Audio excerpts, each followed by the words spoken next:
Nobody can stop this flow. Hallelujah. Hallelujah. ఈరోజు వాక్య భాగం ఆమోసు గ్రంథం 1వ అధ్యాయం 2వ వచనం. ఆమోసు గ్రంథం 1వ అధ్యాయం 2వ వచనం.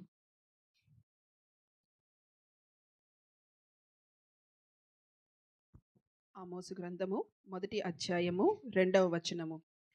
అతడు ప్రకటించినదేమనగా, యెహోవా సియోనులో నుండి గర్జించుచున్నాడు, యెరూషలేములో నుండి తన స్వరము వినబడజేయుచున్నాడు. కాపరులు సంచరించు మేతభూములు దుఃఖించుచున్నవి, కర్మేలు శిఖరము ఎండిపోవుచున్నది. స్తోత్రం.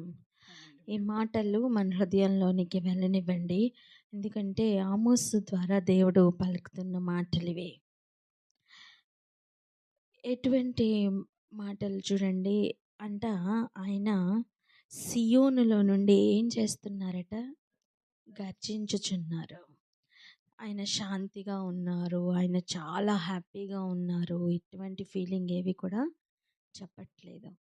దోషములను బట్టి, జరుగుతున్న దోష కార్యములను బట్టి ఆయన ఎటువంటి అంటే ఆయన స్టేటస్ ఎలా ఉంది చూడండి. ఫోన్లో మనం ఏం చూస్తూ ఉంటాం? స్టేటస్ చూస్తూ ఉంటాం, అవునా? స్టేటస్ చూసినప్పుడు ఏం తెలుస్తుంది? అవతల వ్యక్తి యొక్క మనోభావం ఎలా ఉంది అని మనకి తెలుస్తూ ఉంటుంది, అంతేనా? అవునా? అందుకేనా చూస్తారు స్టేటస్? ఈరోజు వాళ్ళకి స్పెషల్ ఏంటి, లేకపోతే వాళ్ళు ఎక్కడున్నారు, వాళ్ళు ఏం చేస్తున్నారు, ఇవన్నీ కూడా మనకి కొన్ని ఇన్ఫర్మేషన్స్ వస్తూ ఉంటాయి. ఈ మధ్యన స్టేటస్ని తిట్టడానికి కూడా బాగా వాడుకుంటున్నారు కదా. వాటిల్లో వచ్చే మాటలు, వీడు నన్నే తిట్టారా, ఇంకెవరినన్నా, వీళ్ళు ఈ మాటలు ఎవరి గురించి చెప్తున్నారు, ఇంకెవరి గురించి అన్నానా? నేను ఒక మాట చెప్పనా, స్టేటస్ మీద పెట్టే మనస్సు దేవుని వాక్యం మీద పెడితే ఆయన ఉద్దేశం ఏంటో తెలుస్తుంది. ఆమేన్, ఆమేన్. ఎందుకంటే చూడండి, మనం ధ్యానించుకుంటున్నామే మార్నింగ్ ప్రేయర్లో, నపుంసకుడు ఈ మాటలు ఎవరి గురించి చెప్తున్నారు? యెషయా రాసిన ఆ మాటలు, ఈ వధకు ఏర్పడిన గొర్రె అని చెప్తున్న మాటలు తన గురించా, ఇంకెవరి గురించి అయినానా?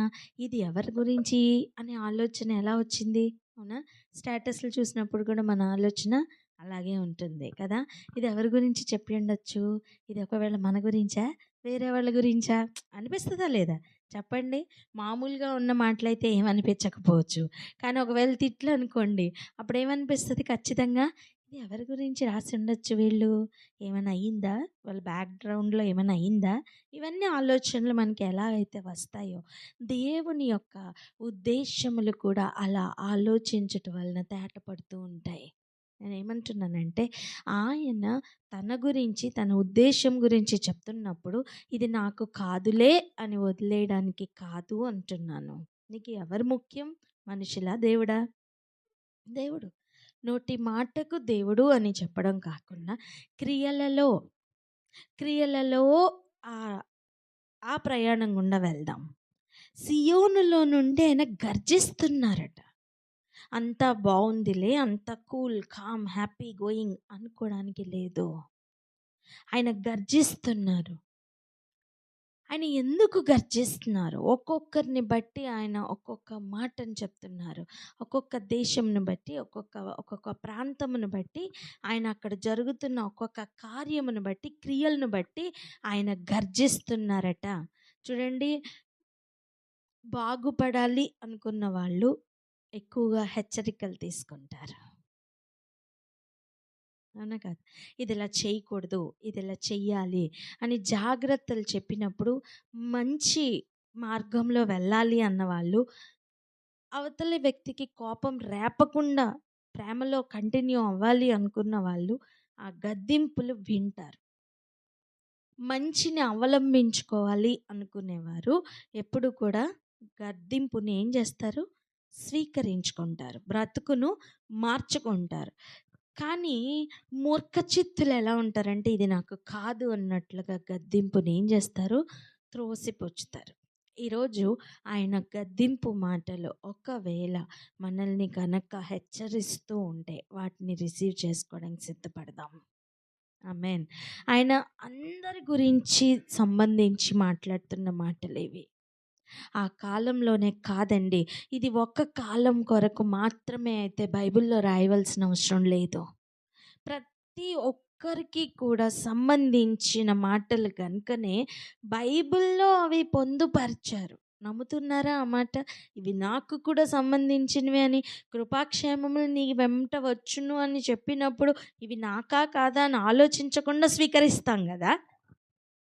అలాగనే ఆయన గర్జిస్తున్నప్పుడు, ఆయన గద్దిస్తున్నప్పుడు కూడా అమ్మో ఇది ఈ ఏరియాలో నేను సరి చేసుకుందాం అనుకుని మనం ఈరోజు సరి చేసుకోవడానికి సిద్ధపడదాం.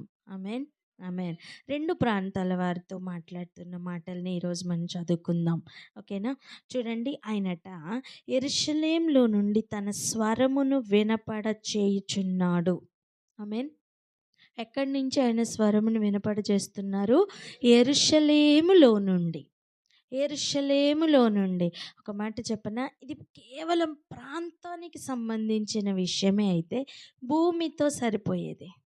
ఇది కేవలం ప్రాంతానికి సంబంధించింది కాదు. ఎలా అయితే బబులోన్ గురించి నేర్చుకుంటున్నప్పుడు మనం నేర్చుకున్నాం, it is a system working కదా. అది ఎక్కడెక్కడ పని చేస్తుంది అనేది మనం గుర్తుపట్టాలి అంటే అంటే మనకి చెప్పిన దాన్ని బట్టి ఆ బుద్ధులు లేకపోతే ఆ స్వభావాలు కనిపించినప్పుడు ఓకే ఇది బబులోను అని గుర్తుపట్టాలి. అలా యెరూషలేము అనేది కూడా ఒక సిస్టమ్, ఒక వర్కింగ్ సిస్టమ్. ఎందుకంటే యెరూషలేమును ఆయన కోరుకున్నారు. ఎవరు కోరుకున్నారండి? ఆయన కోరుకున్నారు. అంతేనా? యెరూషలేం పట్టణం అని చెప్తున్నప్పుడు మహారాజు పట్టణం అది. ఈవెన్ చూడండి, యేసు ప్రభు కొరకు సిద్ధపడిన పెళ్లి కుమార్తె అని చెప్తున్నప్పుడు కూడా దిగి వస్తున్నది యెరూషలేం పట్టణమే. ఎక్కడి నుంచి వస్తున్నది? ఆ పరలోకంలో కూడా ఆయన యొద్ద నుండి, తండ్రి అయిన దేవుని యొద్ద నుండి దిగుతున్న పట్టణమట. చూడండి, పరలోకమే ఎత్తైన స్థలముల్లో ఎవరికి నాట్ రీచబుల్ అన్న ప్లేస్లో ఉన్నది. అలాంటి ప్లేస్లో కూడా ఎత్తైన పర్వతం మీదకి తీసుకెళ్ళి ఇక్కడి నుంచి, ఒకవేళ ఇది ఎత్తైన పర్వతం అనుకోండి, ఇక్కడ నించోపెట్టి కనుక యోహాను గారిని చూపిస్తుంటే ఇంకా ఎత్తు నుంచి అది దిగుతుందంట పట్టణం. హల్లెలూయా. అంటే యెరూషలేం అనగానే మనం ఇక్కడెక్కడో వెతుకుతూ ఉంటాం. ఇక్కడున్న భూమి మీద యెరూషలేంని వెతుక్కుంటూ దాని మీద పోరాటాలు జరుపుకుంటూ, ఇప్పుడు దాని చుట్టూ ఎన్ని పోరాటాలు ఉన్నాయండి? అవన్నీ బైబిల్లో ఉన్న ప్రవచనాలే కదా, నెరవేరవలసి ఉన్నాయి, నెరవేరుతూ ఉన్నాయి. ఇంకా ఇంతేనా? చాలా మనం చూడబోతున్నాం. అసలు రాజ్యములన్నీ ఒక్కటి అయి యెరూషలేం మీద దండి ఎత్తి వెళ్ళి వారు పోరాడబోతున్నారు. అటువంటి సమయమే సడన్గా శాంతి దూత వలె ఒక వ్యక్తి రాబోతున్నాడు. అతనే అంత్యక్రీస్తు. ఇది మనకి ప్రవచన రూపంగా దేవుడు ఎప్పుడో చెప్పి ఉన్నారండి. మరి ఇక్కడ అంతరించిపోతున్నట్టుగా కనిపిస్తున్న యెరూషలేమే గనక ఆయన కోరుకున్న పట్టణం అయితే మరి పైనుంచి దిగి వస్తున్న పట్టణం ఏమై ఉండాలి? హల్లెలూయా. గనుక మన పేర్లు ఉదయకాల సమయం నేర్చుకున్నాం. ఏంటి? మన పేర్లు జీవ గ్రంథంలో రాసి ఉన్నాయా? ఎవరి పేరు జీవ గ్రంథంలో ఉంటాయో వారు ఆ యెరూషలేం పట్టణంలో ఉంటారు. హల్లెలూయా. ఆ గుమ్మం లోపలికి వెళ్ళడం రావడం అనేది జరుగుతుంది. ఎంత అసలు ఇక్కడ భూమి మీద దేవుడు ఏదేదైతే మనకి దొరకకుండా ఇప్పుడు ప్రస్తుతం ఒక ట్రెజర్ లాగా దాచిపెట్టారు, అవన్నీ అక్కడ ఓపెన్గా ఇవ్వబోతున్నారండి. జీవవృక్ష ఫలాలతో స్టార్ట్ మనకి ఇవ్వడం తెలుసా? జీవవృక్ష ఫలమే ఇప్పుడు దొరకట్లేదు. దానికి వెళ్తున్న మార్గానికి కూడా ఆయన ఖడ్గ జ్వాలలు అడ్డంగా పెట్టేశారట, కెరూబులను అడ్డంగా పెట్టారట. అటువంటిది స్టార్టింగ్ ఎఫెసీ సంఘంతో చెప్తున్నప్పుడే స్టార్టింగ్ ఏమి ఇస్తానంటున్నారు? జీవవృక్ష ఫలాల్ని భుజింపనిస్తానని చెప్తున్నారు. సో ఆయన ఇప్పుడు ఏవేవైతే అన్ని హోళ్ళు పెడుతున్నారో అవన్నీ మనకి ఇవ్వడానికే. ఆమేన్. సో ఆయన కోరుకున్న పట్టణమే యెరూషలేం. అక్కడి నుంచి ఆయన వినబడ చేస్తున్నారు. ఏంటి? ఆయన స్వరమును. చెప్దాం దేన్ని? ఆయన స్వరమును. ఆయన స్వరం, ఆయన గొర్రెలు గుర్తుపడతాయి. హల్లెలూయా. మందలో ఉన్న గొర్రెలు ఆయన స్వరం ఎక్కడి నుంచి వచ్చినా గుర్తుపడతాయి. హల్లెలూయా. ఆయన ఉనికిని గుర్తుపడతాయి. గొర్రెల కాపరి గొర్రెల మధ్యలో తిరుగుతున్నప్పుడు అవి గుర్తుపడతాయి. తోడేళ్లను కూడా అవి గుర్తుపడతాయి. హల్లెలూయా. ఆయన మంద అంత బలంగా తయారవ్వాలని ఆయన కోరుకుంటున్నారు. హల్లెలూయా. ఇక్కడ ఎవ్రీ ఏరియాలో భూలోకమందు ఉన్నవి ఉన్నాయి, పరలోకమందు ఉన్నవి ఉన్నాయి. పలకండి అన్నమాట. ఎస్. అండ్ అవే కనిపిస్తూ ఉంటాయి. పాజిటివ్ ఉంటాయి, నెగిటివ్ ఉంటాయి. పాజిటివ్ ఉంటాయి, నెగిటివ్ ఉంటాయి. అలాగే కనిపిస్తాయి, గోధుమలాగే కనిపిస్తాయి. సేమ్ ఏరియాలో గురుగులు ఉంటాయి, సేమ్ ఏరియాలో గురుగులు కూడా ఉంటాయి. గుర్తుపట్టాలి. అర్థమవుతుందా? ఒకసారి దేవదూతలు వచ్చి ఆ యజమానుడి దగ్గర అడుగుతూ ఉంటారు, పనివారు వచ్చి అడుగుతూ ఉంటారు, ఏమని, ఈ గురుగులు ఎక్కడి నుంచి వచ్చినాయి, వీటిని పీకేయమా అంటే ప్రభు అంటారు, లేదు లేదు ఆగండి, ఒకవేళ గురుగులను కొని గోధుమల్ని మీరు పెళ్ళగింతురేమో, వద్దు. అంటే ఏంటి? యాక్చువల్గా పనివారు ఎవరు? దేవదూతలు. అంటే దేవదూతలకి కూడా మరుగైన సంగతులు ఉన్నాయి. అర్థమవుతుందా? అంతే కదా. ఒక పక్కన మీరు గోధుమలను గురుగులను చూస్తూ గురుగులు అనుకుని ఒకవేళ గోధుమలను పెళ్ళగింతరేమో, తీసేస్తారేమో. ఎవరితో మాట చెప్తున్నారండి? దేవదూతలతో. అప్పుడు నువ్వు నేను ఇంకెంత విజిలెంట్గా ఉండాలి ఆలోచిస్తున్నారా? సియోనులో నుండి ఆయన గర్జిస్తున్నారు, యెరూషలేములో నుండి ఆయన స్వరమును వినబడ చేస్తున్నారు. ఎందుకు వినబడ చేస్తున్నారు? ఎటువంటి విషయాలను ఆయన చెప్తున్నారు? ఈ అధ్యాయం అంతా చదువుకుంటే మనకు అర్థమవుతాయి. కానీ ముఖ్యమైన మాటను అక్కడ చూడండి. కాపర్లు సంచరించు మేత భూములు దుఃఖించుచున్నవే. కాపరి సంచరిస్తున్న మేత భూమి. పలకండి మాట. కాపరి సంచరిస్తున్న మేత భూమి. అదేంటి? అవి దుఃఖించడం ఏంటి అంటే, మేత భూములు కూడా మొరపెడుతున్నాయి కదా. హలో, అర్థమవుతుందా? మేత భూములు కూడా ఏం చేస్తున్నాయి? మొరపెడుతున్నాయండి, దుఃఖపడుతున్నాయండి. కర్మేలు శిఖరం ఎండిపోచున్నది. అంటే ఏదో జరగాలి అక్కడ, ఏదో ప్రక్షాళన అక్కడ జరగాలి. అందుకే దేవునికి ఇంకా కోపం వస్తుంది. ఆయన ఏం చేస్తున్నారు? గర్జిస్తున్నారు. ఆయన తన స్వరమును కూడా వినబడ చేస్తున్నారు. ఈరోజు ఆ స్వరం నీకు వినిపిస్తుందా? ఈరోజు నీకు ఆ స్వరం వినిపిస్తుందా? మేత రెడీ చేసుకొని ఉన్న మేత భూములు దుఃఖపడుతున్నాయండి.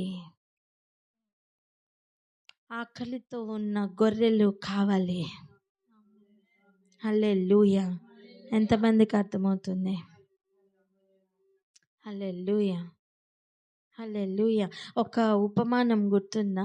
ఒక విందు తయారు చేసి విందు కోసం పిలిచి అనేకుల్ని పిలిస్తే వారందరూ ఏం చెప్పారు? నేను పెళ్లి చేసుకున్నాను, ఇప్పుడే నేను పనిలో ఎడ్లు కొన్నాను, నాకు పని ఉంది, నా పనుల్లో నేను బిజీ. చెప్పండి ఎలా? బిజీ. సిద్ధపరిచిన విందుకు ఎవరెవరు పిలువబడ్డారు? ఇంకా వీధుల్లో ఉన్న వాళ్ళు. ఆ పిలుపు ఎవరెవరికో వెళ్ళిందండి. పిలువబడిన వారు అనేకులు, కొంతమంది. మేత భూములు కూడా అలాగనే మొరపెడుతున్నాయి.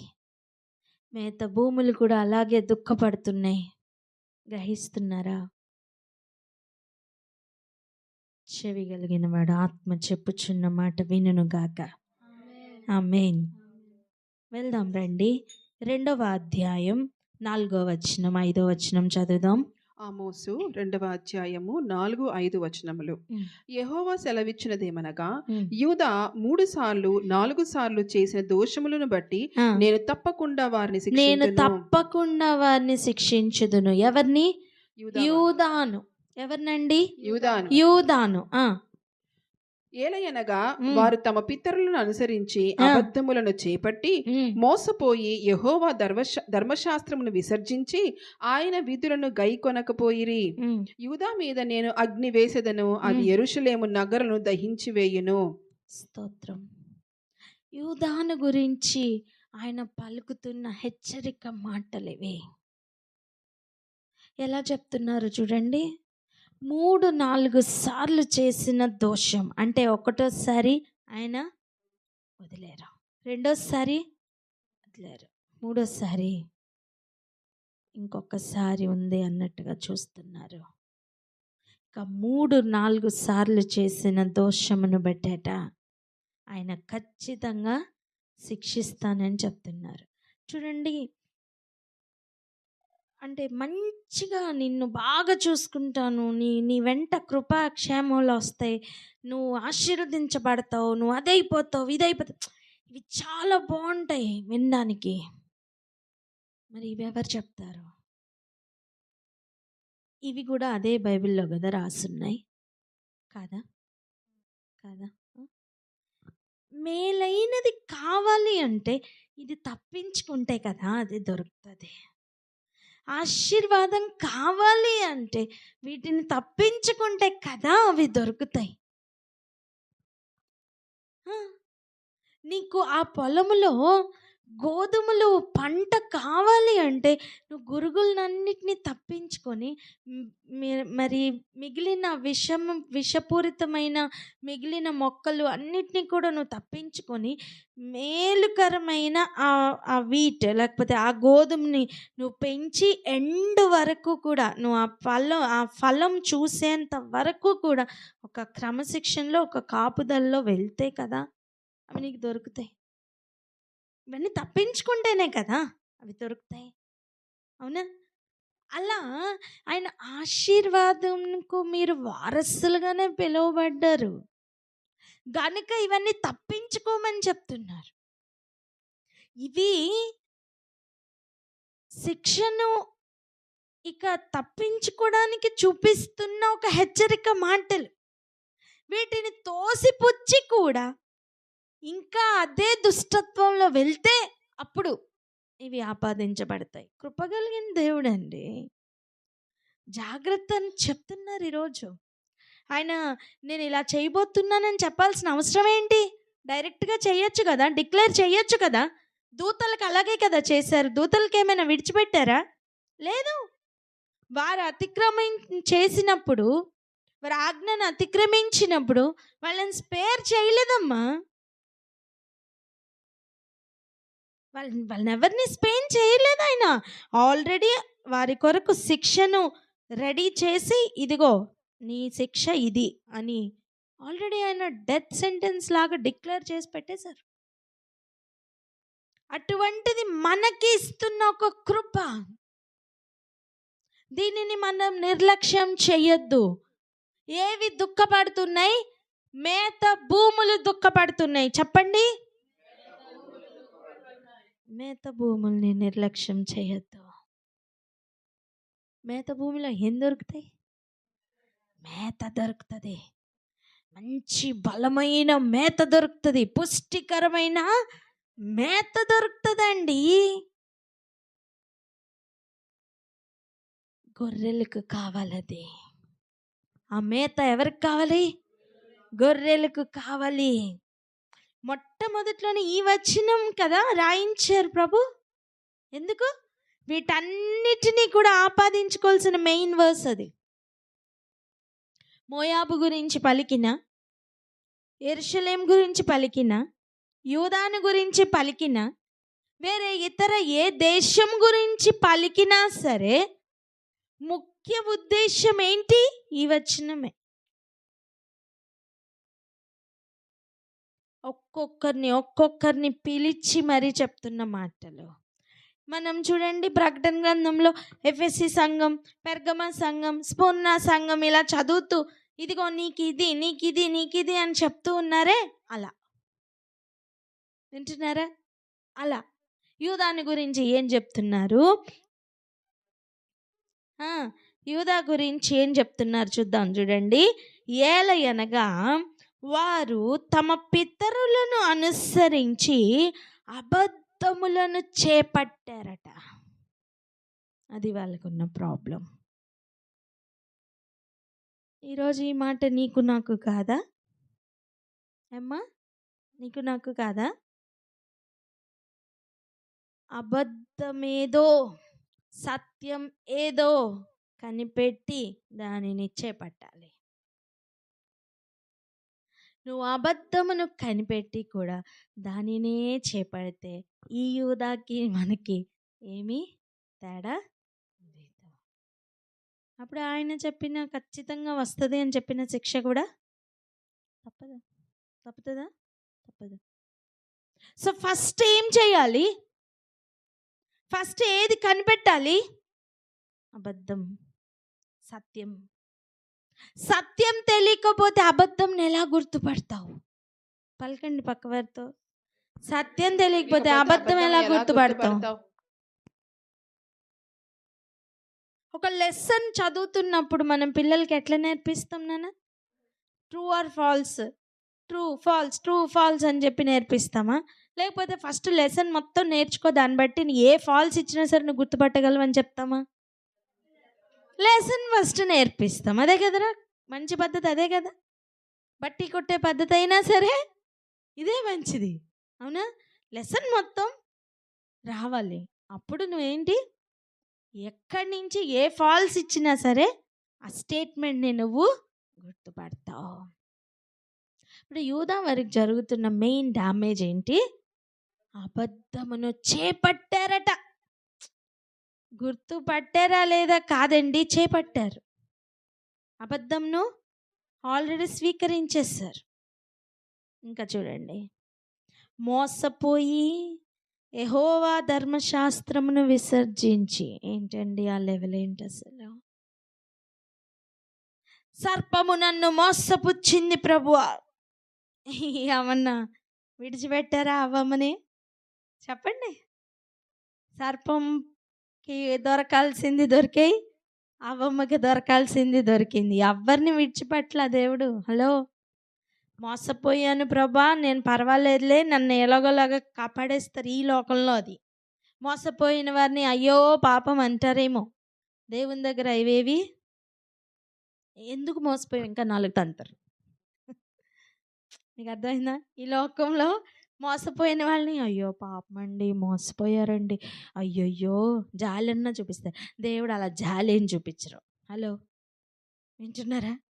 మోసం చేసేవాడు వాడు అదే పనిలో ఉంటాడు. నువ్వెందుకు మోసపోయావని మోసపోయిన వారికి ఇంకా 4 ఎక్స్ట్రా పడతాయి. యూదాన్ గురించి చెప్తున్న మాటను ఒకసారి జాగ్రత్తగా వినండి. అబద్ధమును చేపట్టడమే కాదు, మోసపోవడమే కాదు, ధర్మశాస్త్రమును విసర్జించారట. ఏది విసర్జించాలి?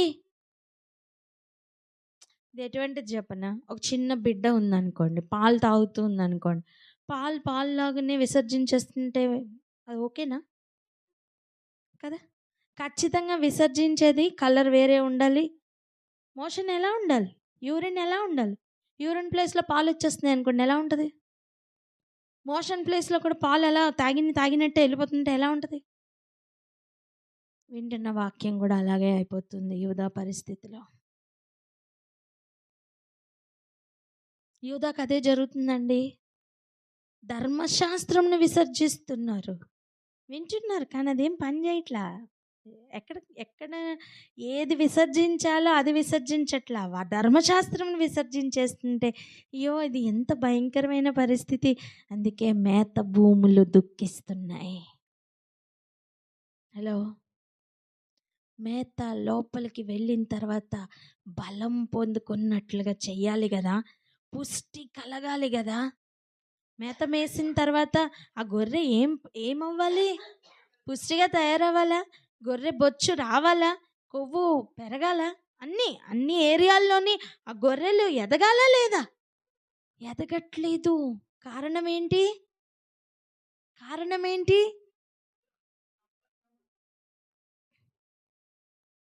ధర్మశాస్త్రమును విసర్జించేస్తున్నారు. మరి బలం ఎలా వస్తుంది?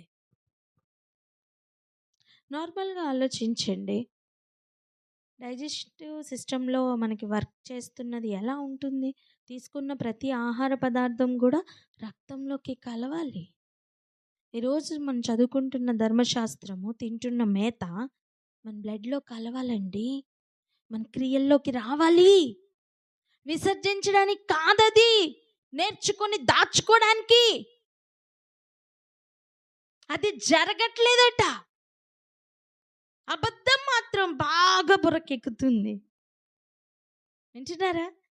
అసలు ధర్మశాస్త్రాన్ని విసర్జించడానికి గల కారణం ఏంటి? అబద్ధమును చేపట్టారు. ఏదో ఒక్కటే ఉండగలదు లోపల, అవునా కదా? ఏదో ఒక్కటే ఉండగలదు. అబద్ధమైన సత్యమైన ఏదో ఒక్కటే ఉండగలదు. ఏమో వెలుగు చీకటి ఒక దగ్గర ఉంటాయా? ఏదో ఒకటే ఉండగలదు. అయితే వెలుగు, లేకపోతే చీకటి. సేమ్ వే అయితే అబద్ధం లోపల ఉండగలదు, లేదా సత్యం లోపల ఉండగలదు. రెండు కలిసి ఉండవు. సహజీవనం అవి చెయ్యవు. నేను కరెక్ట్గా, చాలా మంది ఇలా అంటారు, సినిమాల్లో మంచిది తీసుకుంటారట, చెడు వదిలిపెడతారట. ఎంత జ్ఞానులో! అస్సలు నీ ఇమాజినేషన్ని మొత్తం అది కబ్జా చేసి నువ్వు ఏది చూడకూడదో దాన్ని చూసేటట్టు చేస్తున్నవే సినిమాలు. ఆల్రెడీ నరుల యొక్క ఊహలు కూడా చెడ్డవి అని దేవుడు డిక్లేర్ చేస్తే ఇంకా చెడ్డగా ఎలా ఊహించుకోవాలో నేర్పిస్తున్నవి సినిమాలు. అటువంటి సినిమాల్ని పట్టుకున్నట్ట ఈడ ఎంత జ్ఞానం ఏంటంట, మంచి తీసుకుంటాడట, చెడుది విడిచిపెడతాడట. అబ్బా, రెండు ఒక దగ్గర ఉండవండి. సాధ్యం కాదది. సమయం వ్యర్థమైపోతుంది నాన్న. అలా ధర్మశాస్త్రంలో ఉన్నది చదువుకొని పట్టుకోమంటే అబద్ధమును చక్కగా తీసుకొని ధర్మశాస్త్రమును విసర్జిస్తున్న భయంకరమైన డేంజర్ జోన్ ఎవరికి ఉంది తెలుసా? యూదా వారికి ఉంది. యూదా వారు ఎవరండి? కేవలం స్తుతించువారేనా? కాదు. మహారాజు యొక్క గోత్రములో ఉన్నవారు, యూదా గోత్రంలోని వస్తున్నవారు, రాజులు. నీ సింహాసనం ఎప్పటికీ కూడా అలాగే ఉంటుందని వాగ్దానం పొందుకున్నవారండి. యేసు ప్రభు డిసెండెంట్స్ అనొచ్చు మనం. అటువంటి వారికి ఉన్న డేంజర్ జోన్ అది. నువ్వు అబద్ధమును ముందుగానే గుర్తుపట్టు, లేకపోతే నీ లోపలికి అది చేరి సత్యమును వెళ్ళగొడుతుంది. అది ప్రాబ్లం. వింటున్నారా? లాక్టిలోస్ తీసుకోగానే ఏమవుతుంది? కడుపులో కొన్ని కదలికలు జరిగి ఏమవుతుంది? అన్నిటినీ కూడా వెళ్ళగొడుతుంది. అవునా? అలా అబద్ధములు కూడా చేరి ఏం చేస్తాయి? సత్యమును వెళ్ళగొడుతూ ఉండే. అమ్మ, వాక్యం చెప్తున్న మాట ఏమో దాసిని వెళ్ళగొట్టు, దాసి కుమారుని వెళ్ళగొట్టు అని. కానీ ఇక్కడ జరుగుతున్నదేమో ధర్మశాస్త్రమును వెళ్ళగొట్టు, దాని ఆజ్ఞలను వెళ్ళగొట్టు అన్నట్లుగా లోపల క్రియ జరుగుతుంది యూదా వారిని బట్టి. అందుకే దేవునికి కోపం వస్తుంది. మేత స్థలాలకు కూడా బాధగా ఉంది, దుఃఖపడుతున్నాయి, లిటరల్గా ఏడుస్తున్నాయి. ఈరోజు ఈ స్వరం మనకి వినపడుతుందా?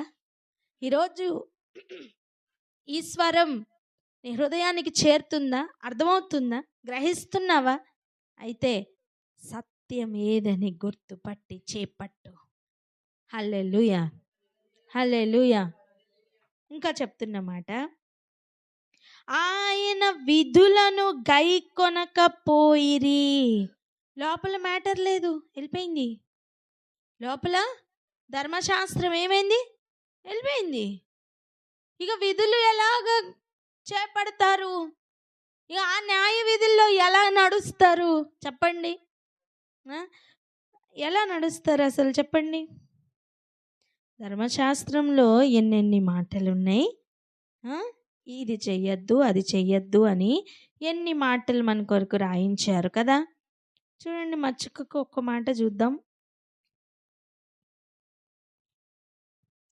కొలస్సీలకి రాసిన పత్రిక 4వ అధ్యాయం 6వ వచనం ఒకసారి చదవండి.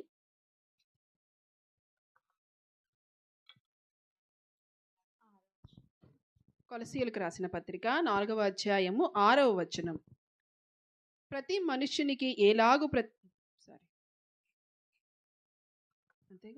ప్రతి మనుష్యునికి ఎలాగు ప్రత్యుత్తరం ఇవ్వవలెనో అది మీరు తెలుసుకొనుటకై మీ సంభాషణ ఉప్పు వేసినట్లు ఎల్లప్పుడూ రుచిగలదిగాను కృపాసహితముగాను ఉండనీయుడి.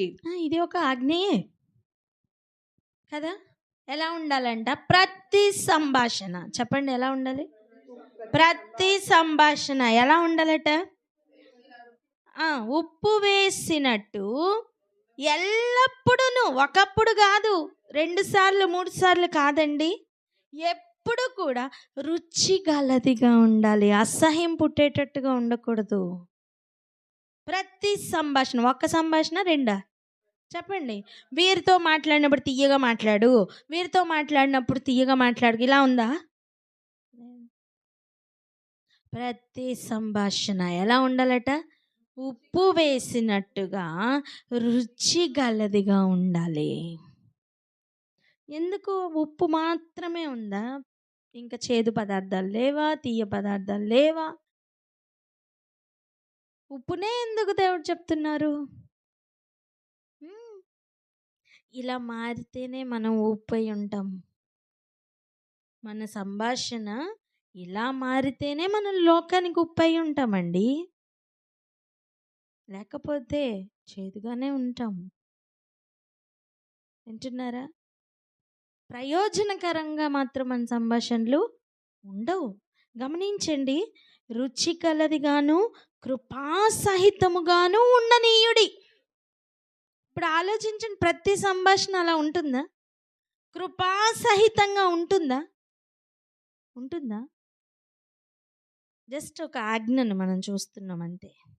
ధర్మశాస్త్రంలో ఉన్న ఒక ఆజ్ఞ, జస్ట్ మచ్చుకకు ఒక ఆజ్ఞ చూసాం అంతే.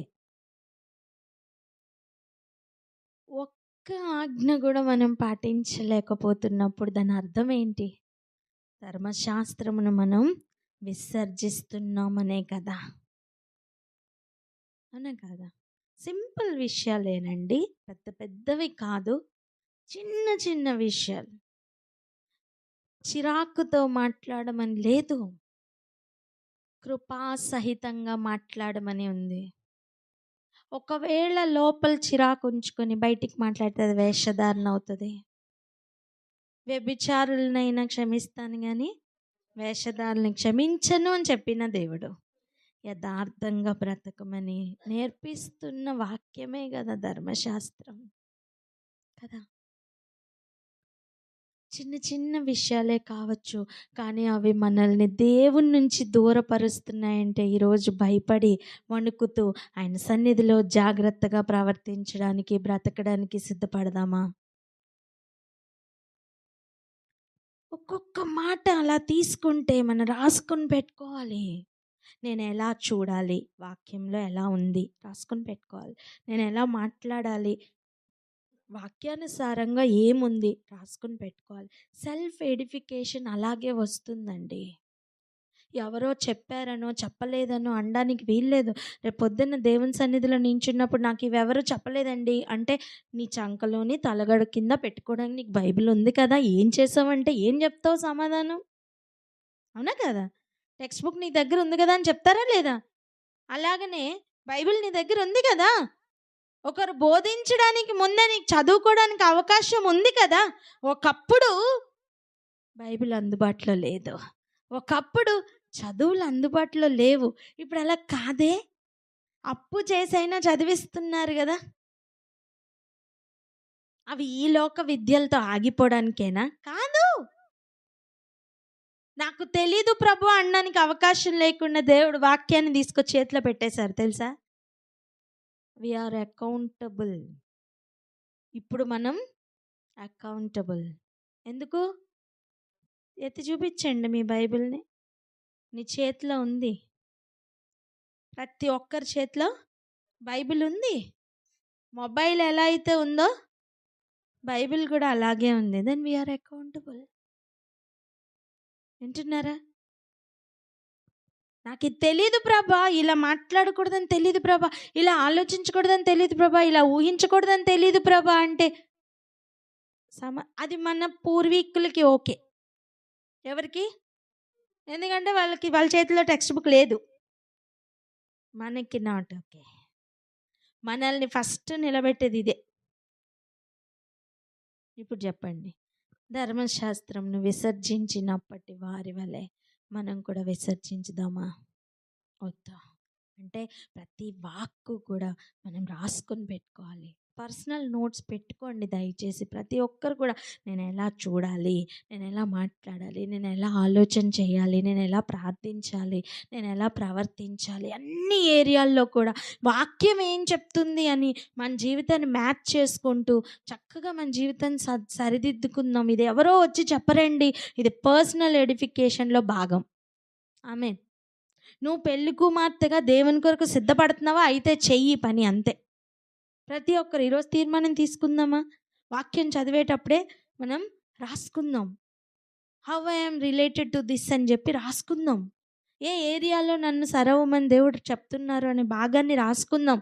ఒక మాట చెప్పిన, నువ్వు 600 సార్లు బైబిల్ చదివినా ఎడిఫికేషన్ లేకపోతే వేస్ట్. చాలామంది ఇలా చెప్తారు, నేను 30 సార్లు చదివేశానండి వాక్యం.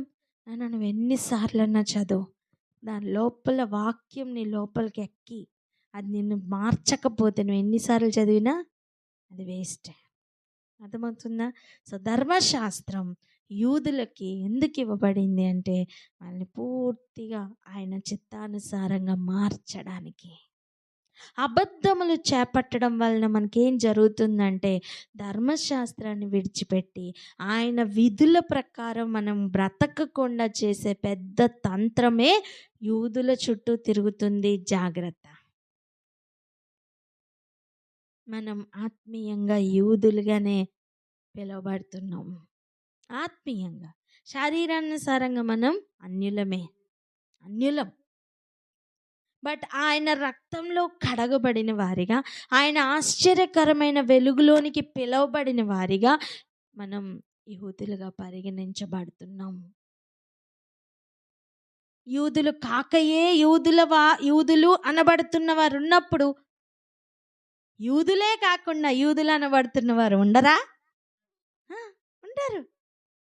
అర్థమవుతుందా? దేవుడు అలాంటి జాబితాలోనికి పిలుస్తున్నారు కనుక ఈ డేంజర్ జోన్ యూదులకి చాలా ఉంది కనుక ఈ ఏరియాలో మనం సరి అవుదాం. ఆమేన్. ఇంకా ముందుకు వెళ్దాం. యూదా మీద నేను అగ్ని వేసేదను, అది యెరూషలేము నగరులను దహించి వేయును. వింటున్నారా? యూదులు యెరూషలేము వారు ఏమవుతారు? అన్నదమ్ములు అవుతారు. అంతేనా? అటు 10 గోత్రాలు, ఇటు 2 గోత్రాలు వారు ఏమవుతారండి? అన్నదమ్ములు. అని చెప్తున్న మాటను చూడండి. యూదుల మీద నేను అగ్ని వేస్తా, అది ఎక్కడికి పాకుతుంది? యెరూషలేము వారి మీదకి పాకుతుంది. సో ఆయన ఎవరిని విడిచిపెట్టారు. ఇప్పుడు ఇశ్రాయేల్ గురించి ఏం చెప్తున్నారు అది కూడా చదువుకొని ఈరోజు మనం ప్రార్థన చేసుకుందాం. 6వ వచనం చూడండి. ఆమోసు గ్రంథము 2వ అధ్యాయము 6వ వచనం. యెహోవా సెలవిచ్చినదేమనగా, ఇశ్రాయేలు 3 సార్లు 4 సార్లు చేసిన దోషములను బట్టి నేను తప్పకుండా దానిని శిక్షింతును. ఏలయనగా ద్రవ్యమునకై దాని జనులు నీతిమంతులను అమ్మివేయుదురు. వీరు చేస్తున్న తప్పులు ఏంటట? ద్రవ్యమునకై నీతిమంతులను అమ్మివేస్తున్నారు. లాభం కొరకు స్వలాభమును చూసుకుంటూ నీతిమంతులను అమ్మివేస్తున్న భయంకరమైన తంత్రం. హలో, వింటున్నారా? నీకేదో లాభం వస్తుందని, లేదా నీకు మంచి పేరు వస్తుందని ఇంకొకరిని నేను అమ్మి వేస్తున్న స్థితిలో ఉన్నావా? యెరూషలేముకు ఉన్న డేంజర్ జోన్ అది.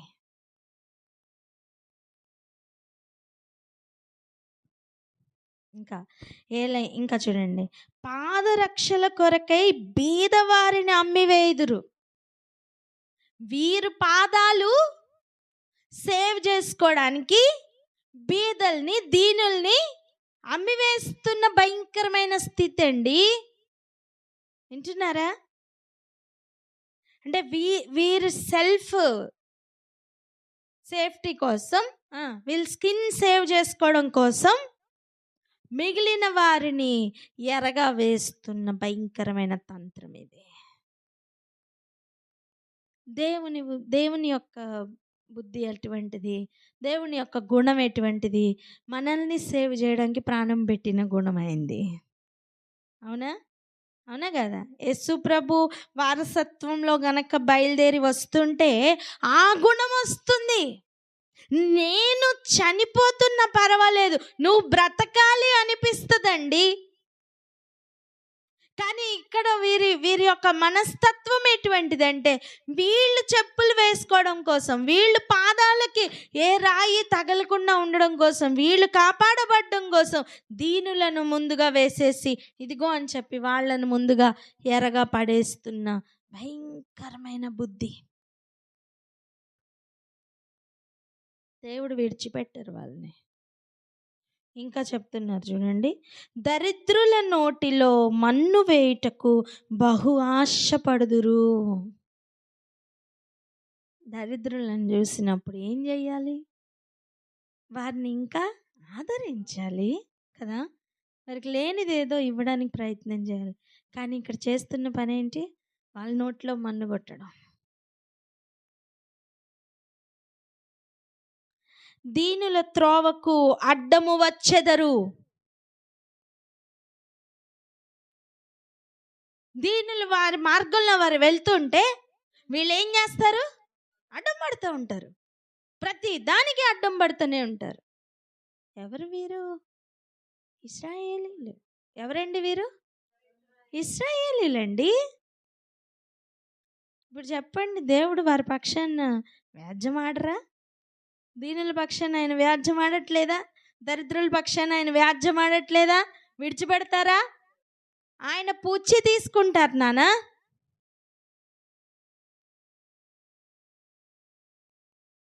తండ్రియు కుమారుడును ఒకదానినే కూడి నా పరిశుద్ధ నామమును అవమానపరచుదురు. ఎంత భయంకరమైన వ్యభిచారం అంటే ఇది! కామపు దృష్టి. కేవలం ఇది కామం మాత్రమే కాదు, కుమారుడికి అవసరమైనది తండ్రి లాక్కుంటున్నది కూడా అదే దృష్టి, అదే అటువంటిదే. పిల్లలకు కావాలి, పిల్లలకి ఏదో కావాలి, కానీ అది మనకి కూడా కావాలనిపించి తల్లిదండ్రులుగా వాళ్ళ దగ్గర నుంచి మనం లాక్కుంటుంటే అది కూడా ఇదే కోవలోకి వస్తుంది. ఎంత భయంకరమైన పరిస్థితులండి! ఇక్కడ అసలు ఏదైనా దేవుని నీతి నెరవేర్చబడుతుందా? లేదు. ఇంకో మాట చెప్పిన, ఆమోసు కాలంలో కంటే కూడా వీటిని ఈ కాలంలో ఎక్కువ చూస్తున్నాం మనం. దేవుడు విడిచిపెట్టడు. తాకట్టుగా ఉంచబడిన బట్టలను అప్పగింపక వాటిని పరుచుకొని బలిపీఠములన్నిటి యొద్ద పండుకొందురు.